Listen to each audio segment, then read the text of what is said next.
Hi hello everyone welcome back to Raji home style. Today Raji home స్టైల్లో నోటికి పుల్ల పుల్లగా కమ్మగా మంచి రుచిగా ఉండే చుక్కకూర రెసిపీని ఏ విధంగా చేసుకోవాలో ఈరోజు ఈ వీడియోలో చూసేద్దామండి.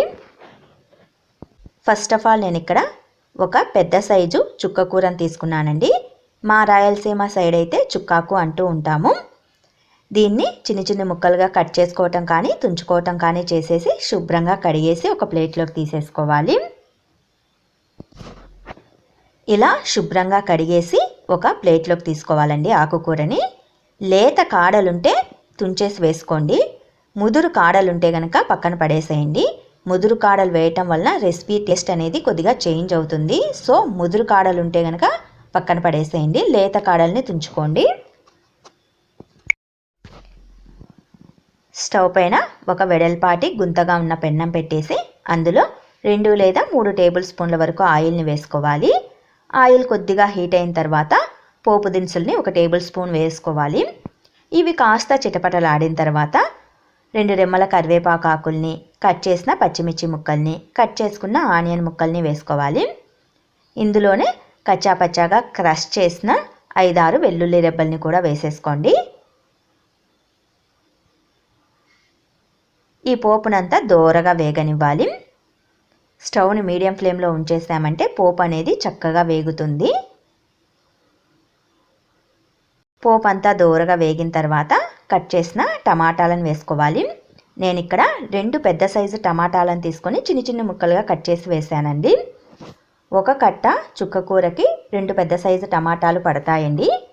ఇందులోనే కొద్దిగా సాల్ట్, కొద్దిగా పసుపు వేసేసుకొని ఈ టమాటాలని కాస్త మగ్గనివ్వాలి.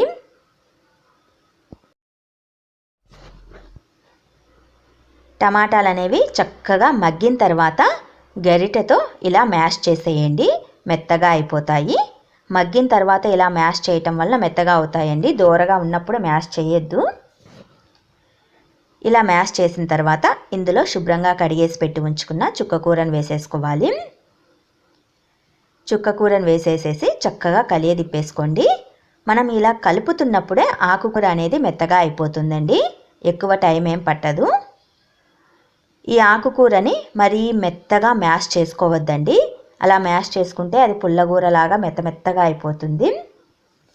ఇందులో మన టేస్ట్కు సరిపడా, అంటే మనం ఎంత కారం తినగలమో చూసుకొని సరిపడా కారంని యాడ్ చేసుకోండి.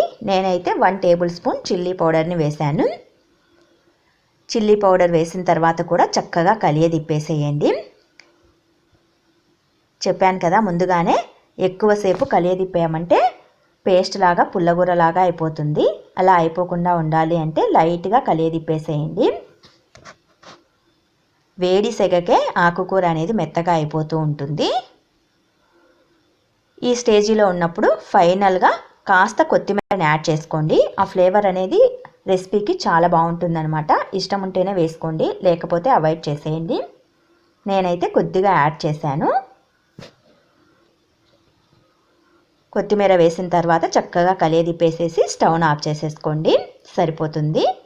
పుల్లని కమ్మని చుక్కకూర రెసిపీ అనేది రెడీ అయిపోయినట్లే.